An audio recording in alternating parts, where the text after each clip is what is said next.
할렐루야. 그리스도의 평강이 여러분 마음을 주장하게 하시기 바랍니다. 마음을 오늘 또 이렇게 편안하게 가지고 또 적극적으로 오늘 은혜 받아야 되겠다. 하나님 말씀을 주시옵소서, 성령 충만하게 하옵소서 하고 그 마음을 꼭 가지시기를 바랍니다. 한번 은혜 줘봐라 이러고 있으면 절대로 은혜를 못 받고요. 또 그렇게 은혜 돼도 그건 가짜예요. 그건 가짜예요. 예. 그러니까 꼭 하나님의 은혜는 내가 사모하고 모든 말씀에는, 모든 예배에는 하나님의 은혜가 들어있으니까 이게 당연하다고 생각하면 안 돼요. 지금 뭐 5차 유행이라 이렇게 하면서 지금 오늘 갑자기 이렇게 누가 확진이 됐다 이러면서 소식을 받고 오늘 검사하러 간 분들이 많아요. 우리 교회. 갑자기 연락을 받고 검사하러 간 분들이 있는데 그렇게 해가지고 어떻게 되는 건 어쩔 수 없어요. 그러나 그럴 때는 조심하면서 집에 검사만 잘 받고 집에 있어야지 돌아다니고 이러면 안 됩니다. 그럴 때도 돌아다니면 안 돼요. 그러니까 그렇게 해서 또 그럴 때는 어쩔 수 없고 그거 가지고 뭐 어쩔 수 없잖아요. 그걸 가지고 뭐 아이고 뭐 어쩌니 저쩌니 이야기할 거 없고 또 그럴 때는 겸손히 하면 되고. 저는 사실 4주 동안 코로나 이후에 4주 동안 예배를 이렇게 영상으로 송출하고 난 다음에 내가 작정을 하고 또 마음속에 늘 예배 때마다 감사한 마음을 가지고 있어요. 진심으로. 사람이 적든 많든 신경 쓰지 않고 이렇게 예배 드리는 것이 감사한 일이구나. 이번에 특별히 더 그걸 많이 느꼈잖아요. 여러분 지금 오늘 마지막으로 부를 찬양도 은혜라는 찬양인데 당연한 게 없어요. 여러분 내가 지금 이렇게 하는 게 뭐 당연하다고 생각하면 안 돼요. 그리고 율법적으로 하나님 내가 헌금을 얼마나 많이 했는데 얼마나 기도하고 했는데 하나님 이게 뭡니까 이렇게 생각을 할 수도 없어요. 왜냐하면 우리는 이 땅에 있을 때는 어려움이 있다고 성경에서 분명히 죄 때문에 문제가 있다고 분명히 이야기를 했거든요. 그러나 예수님 믿는 사람은 계시록에 보면 뭐라 그래요? 예수님 믿는 사람은 계시록에 보면 날 봐. 뭐라 그래요? 이기는 자. 한번 따라합니다. 이기는 자. 우리는 이기는 자예요. 이기는 자. 그래서 그런 고난, 어려움 가운데서도 이겨내고 한 걸음 한 걸음씩 가는 그런 사람들이지 뭐 그 어려움이 있다고 낙심하고 실망. 예수 믿었는데 왜 이런 믿어도 그런 일이 생겨요. 그러나 예수님 믿는 믿음의 사람들은 그 일 때문에 더 잘 됩니다. 그리고 더 복되고 역사가 분명히 일어나는 줄로 믿으시기를 바랍니다. 우리가 그래서 그 역사가 일어나는 삶을 살아내고 그렇게 하기 위해서는 늘 은혜에 감사하고 내가 이걸 당연하다고 생각하지 말고 여러분 생각을 해보세요. 사람이 살다가 보면 나는 인간이 기계도 아니고 인간인데 실수할 수 있지요. 잘못할 수 있지요. 그 실수하고 잘못하는 게 계속 반복되면 문제가 되지만 그건 하나님 무시하는 거지. 잘못하는 그러면 안 되죠. 그러나 살다 보면 실수할 수 있고 어려움이 있을 수 있어요. 저도 미국 가는데 아내 그렇게 실수했잖아요. 그건 제가 실수한 거거든요. 그럼 뭐 어떻게 하겠어요? 그럼 실수한 대로 또 이렇게 그런 대로 이렇게 가야지. 그래서 아내는 이틀 뒤에 미국 올 뻔했어요. 내가 속으로 그 생각이 들더라고. 뭐 한 석 달 있을 거 이틀 뒤에 오나 지금 오나 똑같은 거지. 이런 나는 진짜 그 생각을 했어요. 그리고 또 하나님이 이틀 뒤에 오게 하시면 그것도 어쩔 수 없다. 일이 이렇게 꼬이고 해서 불편하고 좀 짜증스럽고 힘들긴 하겠지만 어쩔 수 없다라고 생각을 했어요. 그렇게 생각하고 내려놓고 그냥 차분하게 내가 할 일을 했더니 극적으로 가게 됐어요. 그런데 사실 그렇게 극적으로 비행기를 타고 가면서 아내가 내 평생 처음으로 진짜 아내가 내 손을 옆에 꼭 잡더라. 너무 사랑스럽게 잡더라. 진짜 결혼하고 그렇게 사랑스럽게 내 손을 잡는 거 처음 봤어요. 꼭 잡으면서 정말 감사하지요 이러더라고. 정말 감사하지요 이러더라고. 만약에 그런 일이 없고 그냥 비행기 잘 타고 그냥 갔으면 그냥 감사했겠지. 정말 그렇게 감사했을까요? 정말 그렇게 감사 안 했겠지. 그냥 감사하고 그거 당연하다고 생각하고 그랬겠지. 우리의 모든 일상이 여러분 이런 줄로 아시고 있으면 돼요. 매일매일 내 삶을 정말 감사하구나. 오늘 내가 이렇게 기력 있고 오늘 내가 이렇게 예배 드리고 하나님 앞에 이렇게 드리는 것이 정말 감사하구나 해서 이 예배를 여러분들이 소중히 여기고 귀하게 여기면서 정말 감사한 걸 표현하며 살아야죠. 말만 감사하고 행동은 감사한 행동을 하나도 안 나오고 삶에서 그러면 하나님께서 다 보셔요. 하나님은 우리에게 믿음의 성분은 골방에서 나옵니다. 절대 골방에서 나옵니다. 보이지 않는 곳에서 정말 내가 하나님을 어떻게 섬기고 있는가. 그런데 그 보이지 않는 곳에서 섬기는 것은 겉으로 드러나게 돼 있어요. 드러나게 돼 있어요. 반드시 드러나게 돼 있어요. 그래서 오늘도 하나님 내가 은혜 받겠습니다. 은혜 받겠습니다. 하나님 역사해 주옵소서 하고 그런 마음으로 말씀을 받으시기 바랍니다. 그리스 철학자 탈레스는 만물은 물에서 나왔고 물로 돌아간다 그렇게 말했어요. 여러분 지구의 70%가 물이라는 것을 알고 있습니까? 또 놀랍게도 인간 몸의 70%는 물로 되어 있다고 그래요. 그 신기하게 물로 되어 있다. 물로. 그래서 하루 사람은 7, 8잔 2.5리터 물을 마시는 게 좋다 그렇게 합니다. 이 대병 한 병 정도 이렇게 그걸 갖다 놓고 한번 먹어봐요. 매일 그렇게 잘 마시지 못할 거예요. 그래서 물은 그냥 수시로 생각나는 대로 자꾸 마시면 좋겠다 이렇게 생각하고 자꾸 물을 좀 마시세요. 우리는 수분이 1, 2%만 부족해도 심한 갈증과 피로를 느끼고 또 5% 부족하면 정신을 잃고 12%가 부족하면 생명을 잃을 수 있다고 합니다. 그래서 음식을 먹지 않고는 물만 먹고 음식을 먹지 않고는 40일을 버틸 수 있어도 물까지 안 먹고 그렇게 하면 일주일을 살 수가 없다고 그래요. 금식하거나 이렇게 할 때 물은 마시고 소금도 좀 먹고 그렇게 하라고 하는 이유가 거기에 있어요.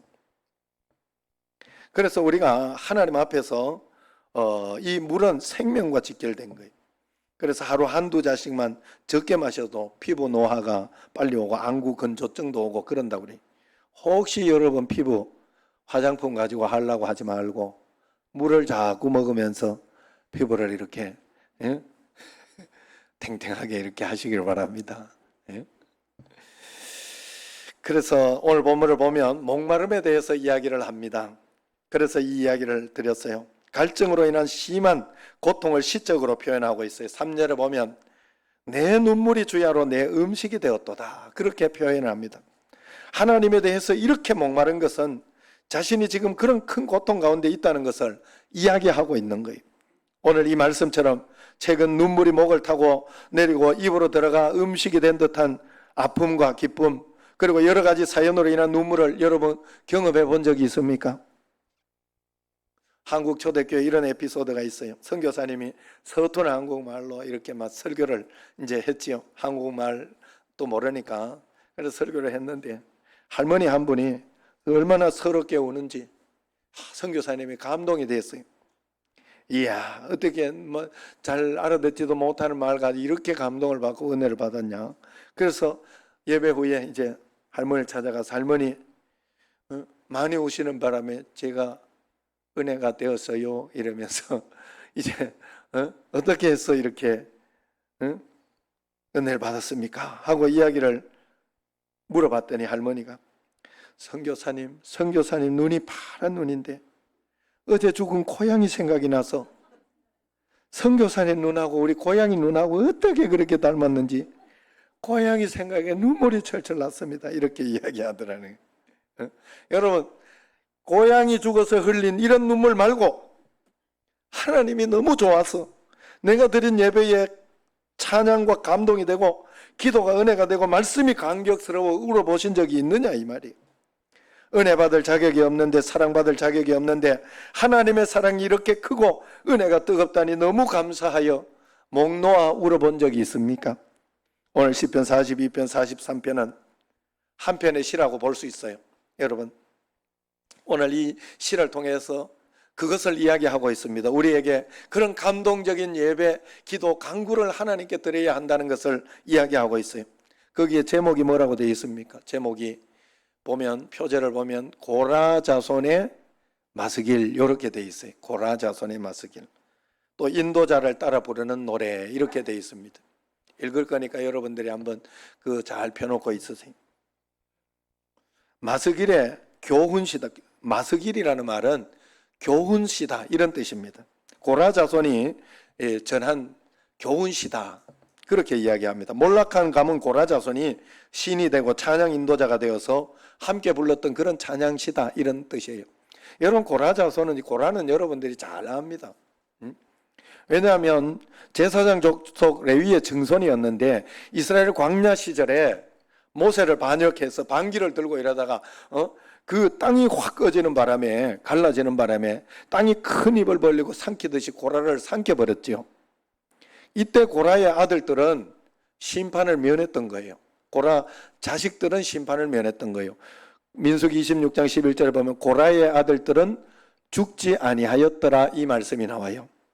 그런데 이 고라 자손이 여기서 살아남아 가지고 아이고 창피하다 부끄럽다 이러면서 숨어 지내거나 아니면 낙심해서 넘어지고 끝난 인생처럼 그렇게 살지 않았다 하는 거예요.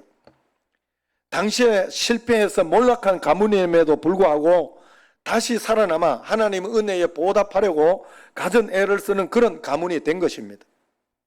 그들은 때를 보고 기회를 기다리고 있었어요. 그냥 하나님 앞에 더 잘 섬기려 하고 하나님 말씀대로 살아가면서 살고 있었는데 다윗이 왕이 되어서 나라를 세울 때 드디어 제사장 가문의 명예를 회복하게 되는 그런 자손들입니다. 내용은 이래요. 다윗이 나라를 세우려고 할 때 상처받은 자, 빚진 자, 목자 잃은 양같이 방황하던 천민들, 사회에서 억울하게 쫓겨나 노숙인이 되고 깡패무리가 된 민초들 이런 사람들이 모여들었어요. 바로 이때 고라의 자손들도 다윗의 수하로 들어가게 됩니다. 그리고는 레위 자손으로서 제사장 가문의 명예를 다시 얻게 됩니다. 그리고 다윗이 위기를 만날 때마다 군사가 되어서 다윗을 보호하고 다윗을 지켜주는 그런 일을 감당하는 거예요. 고라 자손은요, 다윗이 아들 압살론의 난을 만나 측근 몇 명을 데리고 망명길에 오를 때 다윗을 보호하고 충성을 다했다 하는 거예요. 그 망명길에 예배조차 할 수 없어 눈물 짓는 왕의 신앙과 왕의 마음을 보고 함께 마음을 아파한 거예요. 그때 예배시를 지은 것이 바로 이 42편, 43편이에요. 조상은 하나님의 지도자를 비난하고 반역하다가 멸망했습니다. 그러나 고라 자손들은 수치 가문의 자손이 되었지만 절망하지 않고 포기하지 않고 가문을 다시 일으킨 거예요. 더욱이 포로 시기에 위험한 때에는 성전제사 음악활동 포로로 갔으니까 그것을 못하잖아요. 그럴 때에는 성전의 문지기가 되어서 그렇게 활동한 멋진 자손이 바로 고라 자손입니다. 회복이 있는 종교, 다시가 있는 종교, 다시 시작할 수 있는 종교, 이것이 기독교요 우리의 믿음인 줄로 믿습니다. 망했으나 다시 일어날 수 있고 죄를 지었으나 다시 회개할 수 있고 버림받았으나 다시 사랑받을 수 있다는 메시지가 오늘 본문 제목 고라 자손의 마스길이라는 그 메시지입니다. 고라 자손의 이름이 안 있었겠습니까? 고라 자손 중에 박영준이도 있을 것이고 박요셉도 있을 것이고 그래서 그 사람 중에 누군가 하나를 이렇게 찬송시를 지었으면 박영준의 마스길 뭐 이렇게 한다든가 그렇게 할 수도 있었을 거예요. 그런데 굳이 그 이름을 부르지 않고 고라 자손이라 합니다. 차라리 고라 자손이라는 것은 숨기고 싶었을 텐데 굳이 그렇게 부르는 거예요. 고라의 그 엄청난 실수, 그것을 회복하며 나는 반성하고 살아가고 있다. 다시는 거기로 내가 돌아가지 않으리라 생각을 하고 그 이름을 기억하면서 그것을 나타내고 살고 있다. 그런 뜻이 아니겠습니까? 저도 사실은 우리 아버지 치부나 어떤 그런 것도 우리 가정에 나쁜 어떤 그런 일들을 제가 여러분들에게 자꾸 이야기하는 것은 지금 내가 그렇게 살고 있거나 아니면 그런 방식으로 우리 집이 여전히 그렇게 살고 있다면 이야기를 못할 거예요. 부끄러워서. 그러나 지금 우리 자손들은 아버지처럼 그렇게는 살지 않는다 하는 뜻이 들어있고 또 지금 어려운 가운데 고난 가운데 있는 사람들도 절대로 낙심하고 포기하지 마라 하는 뜻이 거기에 분명히 있어요. 오죽 힘들었으면 여러분 저는 분명하게 생생하게 기억나요. 어린애가 6학년 이제 지나고 중학교 가는 애가 하늘을 쳐다보고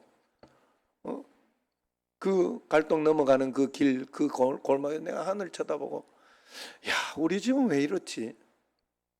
우리 아버지는 왜 저 모양이지? 우리 집은 가망이 없겠다. 이런 생각을 했어요. 내가 너무 황당했어요. 너무 속상하고 너무 답답하고. 여러분 그렇지만은 하나님만을 붙잡고 주님과 함께 갔을 때 계속해서 그렇게 살지는 않아요. 그리고 늘 할아버지, 어머니, 또 아버지조차도 날 봤지 그러면서 나처럼 살아서는 안 된다. 늘 그 이야기를 해줬어요. 그러면서 그렇게 했지만 그 말 듣고 하는 건 아니에요. 하나님을 믿었기 때문에 하나님을 바로 믿으면 계속 그렇게 살 수는 없어요. 계속 그렇게 사는 건 믿은 게 아니기 때문에 하나님 앞에서 바르게 정직하게 주님 뜻 가운데서 살려고 애를 쓰고 하나하나 그렇게 사는 게 하나님 믿는 거죠. 난 괜찮다 하는 그런 글이 있어요. 한 번 실패했다고 낙담하지 마십시오. 링컨은 5번이나 선거에서 패배했고 헨리 포드도 수차례 파산했습니다. 리차드 바크의 갈매기의 꿈은 18번이나 출판 거절을 당했으며 베이브 루스는 714개의 홈런을 치기 위해 1330번의 삼진을 당했습니다. 실패는 성공으로 가는 디딤돌일 뿐입니다. 그런 글이에요. 최선을 다한 실패는 요행이 따른 성공보다 훨씬 값진 것입니다. 시험에 떨어졌습니까? 고난이 찾아왔습니까? 실패했습니까? 친구가 떠났습니까? 그러나 좌절하지 마십시오. 다시 한번 일어나 방망이를 힘껏 휘둘러 보십시오. 이번엔 담장을 훌쩍 넘길 수도 있을 것입니다. 오늘 고라자손들은 다윗 왕을 모시고 망명길을 헤맬 때 다른 것 보지 않고 오직 왕의 마음만 헤아리고 그 왕의 마음을 42편, 43편에 표현하여 노래한 것입니다. 왕이 얼마나 하나님을 갈망하는지, 얼마나 성전에 나아가 예배하기를 기다리는지, 얼마나 하나님 말씀을 듣고 하나님 임재에 젖어들어서 한 걸음 한 걸음 옮기는 그 삶을 얼마나 그리워하는지 그것을 표현하고 이야기한 것입니다. 다윗이 목마르게 그리워한 것은 왕궁의 침상이 아니었습니다. 사랑하는 아내의 품이 아닙니다. 사내 진미 진수성찬이 아니었습니다. 오직 하나님 앞에 나아가서 하나님을 만나고 예배하는 것을 다윗은 기대했습니다. 하나님과 자신의 모든 인생의 문제를 의논하는 일이 있었다 하는 것입니다. 하나님의 말씀을 듣는 것이 다윗이 그렇게 소망한 것이었다 하는 거예요. 왜 그렇습니까? 예배 안에 다 들어있기 때문에 그래요. 여러분 기억하십시오. 예배 안에 다 있습니다. 예배 안에 회복이 있고 내가 가야 할 길이 있습니다. 여기에 넘어졌다 일어날 힘이 있고 하나님과의 만남이 있습니다. 이 예배에 대한 그리움을 이렇게 오늘 이 42편, 43편에 표현해서 1절 말씀 같이 한번 1절 말씀 읽어보도록 하겠습니다. 하나님이여 사슴이 시냇물을 찾기에 갈급함 같이 내 영혼이 주를 찾기에 갈급함하니이다. 아멘. 이는 고라자손의 시이지만 다윗 왕의 심정, 마음을 그대로 그린 시예요. 다윗은 들판에서 양을 치다 사슴을 만날 기회가 종종 있었을 것입니다. 사슴은 자태가 곱고 우아합니다. 평소에는 조용하고 얌전한데 목이 마르면 달라지는 거예요. 어떤 동물보다 더 큰 소리로 꽥꽥거리고 금방 죽을 것처럼 헐떡거리고 이리 뛰고 저리 뛰면서 미친 듯이 물을 찾아 헤맨다고 합니다. 더구나 팔레스타인의 가을은 사슴의 교미 시즌입니다. 몸의 변화가 일어나 열이 더 높아집니다. 목마름이 극심해집니다. 짝짓기 위해 강야로 나옵니다. 짝짓기 이후에 목마름을 견디지 못해 헤매다 목마라 죽을 수도 있습니다.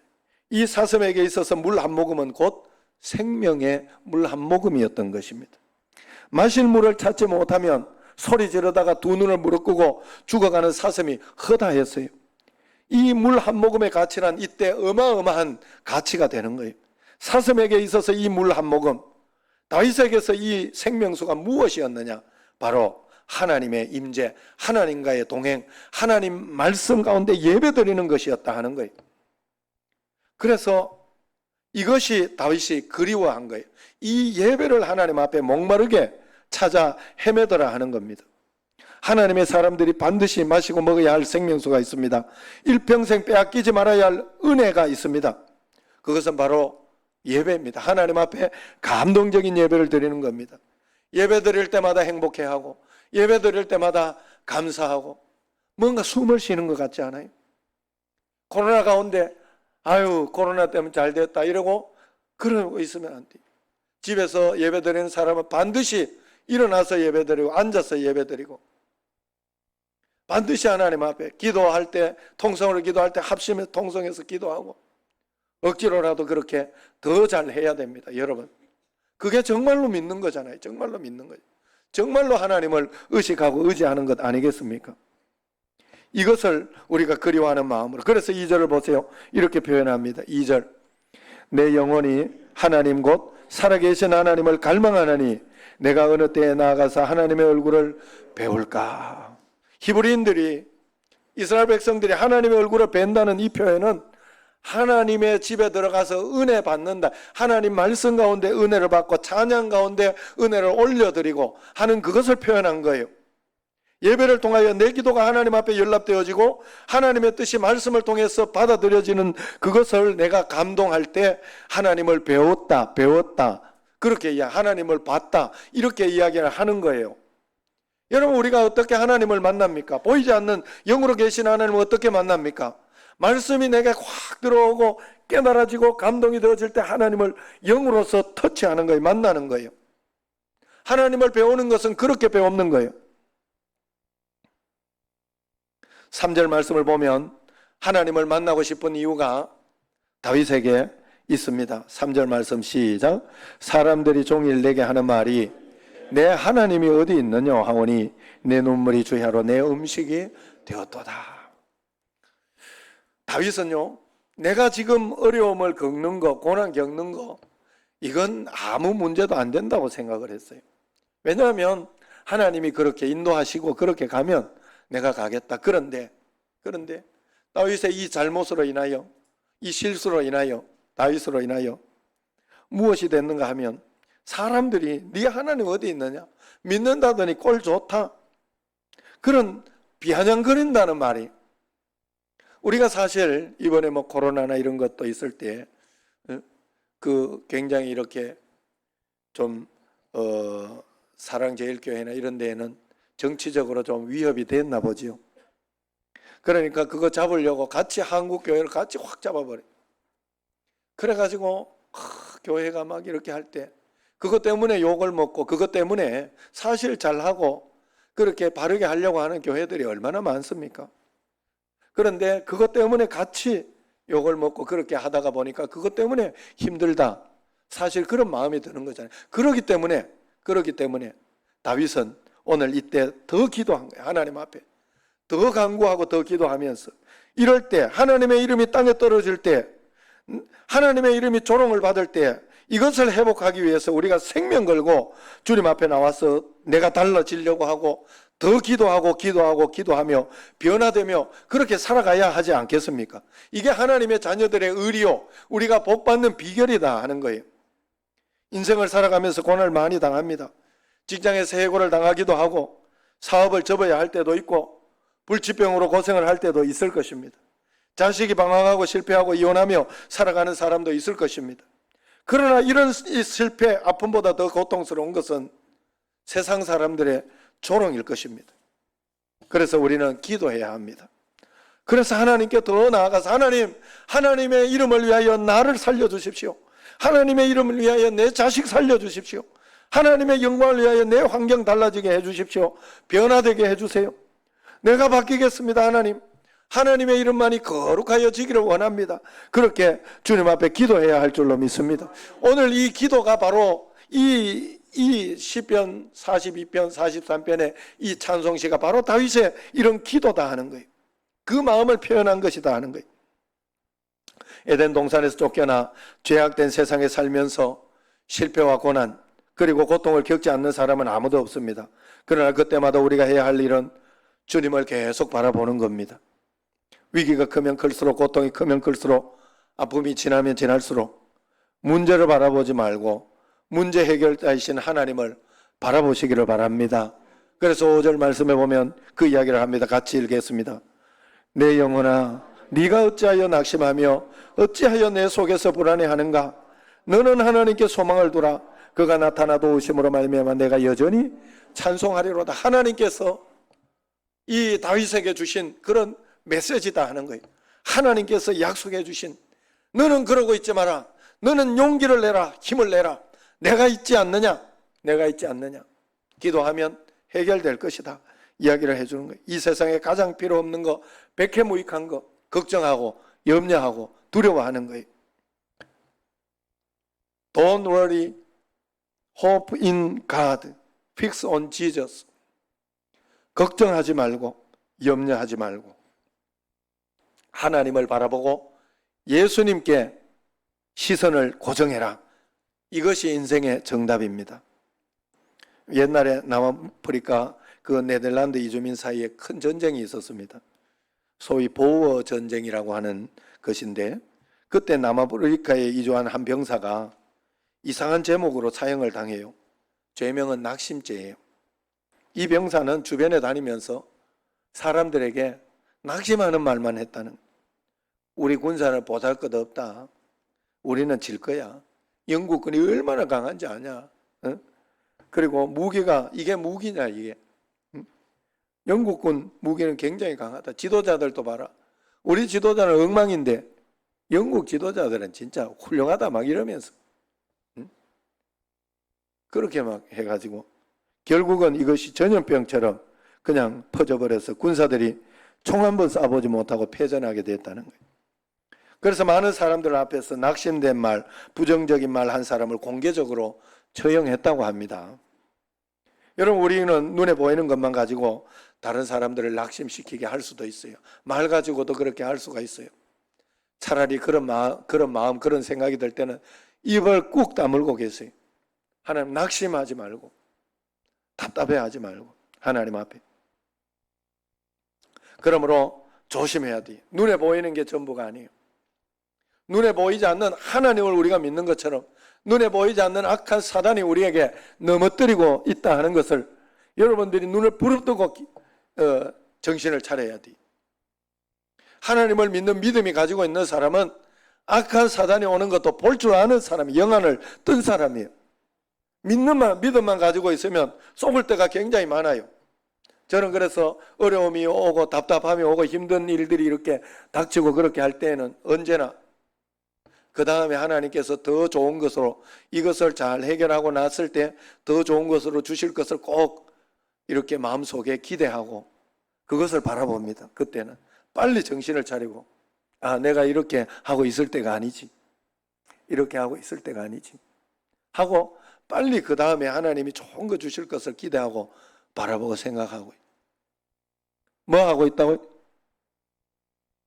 뭐 하고 있다고? 할렐루야. 그래서 우리가 하나님 앞에 그런 마음을 가지고 우리가 꼭 살아가요. 정신을 바짝 차리고 속지 않으면 돼요. 속지 않으면 돼요. 지금 이거 끝난 것 같아도 아니다. 그때는 기도해야 돼, 기도. 그럼 왜 내가 그러면은 그런 마음을 가지고 있는데도 넘어지고 왜 쓰러지는지 아세요? 기도하지 않아서 그래요. 구체적으로 무릎 꿇지 않아서 그래요. 걱정될 때는 다른 일이 없어요. 그냥 무릎 꿇어야 돼요. 하나님 앞에 무릎 꿇고 기도하는 걸 실천해야 돼요. 그럴 때 우리에게 힘이 생기고 용기가 생기고, 그래, 내가 이런 거 가지고 실망할 게 아니지. 지금까지 인도해 주신 하나님이 앞으로도 인도해 주실 거야. 이건 좋은 것이야, 좋은 것이야. 이런 마음이 든다는 거예요. 상처만 묵상하면서 이겨내는 사람은 절대 없습니다. 상처를 묵상하면 상처가 옵니다. 내게 더 빠져버리게 됩니다. 문제에 빠져 살면서 승리하는 사람은 없어요. 문제를 보지 말고 문제에 초점을 맞추지 말아야 돼요. 하나님을 바라보고 하나님께 초점을 맞추고 하나님을 소망하고 성령의 능력을 의지해야 됩니다. 이게 시편 42편, 43편이. 오늘 본문을 제 말로 한번 바꾸어 보면 이렇습니다. 하나님, 목마른 한 사람이 한 마리 사슴이 마실 물을 찾아 헐떡거리듯이 내가 지금 목마르게 하나님을 기다립니다. 저는 하나님 한 분, 어제도 오늘도 살아계신 하나님의 임재를 갈망하고 있습니다. 사람들이 저를 비웃고 조롱합니다. 하나님은 믿는다고 하더니 꼴 좋다. 그 하나님 어디 있느냐? 그 말이 제 가슴을 아프게 하고 기도 중에 하염없이 눈물이 흘러납니다. 그러나 주님은 지금 내 영혼에 말씀하고 있습니다. 영준아, 제발 낙심하지 말고 불안해하지 마라. 영준아, 나에게만 소망을 두고 나를 찬양하려무나. 이것이 바로 오늘 말씀이에요. 여러분, 예배에 임재하신 하나님의 능력에 사로잡히는 여러분 되시기를 바랍니다. 예수님께 목마른 인생, 하나님의 능력에 사로잡히는 인생, 하나님께 예배하는 일에 실패가 되지 않는 성도 꼭 되시기를 바랍니다. 우리가 오직 주님께만 목마르고 주님을 바라보면 하나님은 우리 인생의 목마름을 시원하게 매일매일 해결해 주실 줄로 믿습니다. 기도하겠습니다. 하나님 아버지, 저희들이 목마릅니다. 주님 없이는 살 수가 없습니다. 매주일 드리는 예배, 매일 드리는 새벽 기도, 하나님 앞에 우리 삶에 엄청난 갈증을 해소하는 그 물이 되는 줄로 믿습니다. 하나님 성령의 은혜로, 성령의 충만함으로 예배의 물을 잘 적시어 매일매일 힘을 얻고 능력을 얻어 살아가는 저희들이 꼭 되게 하여 주옵소서.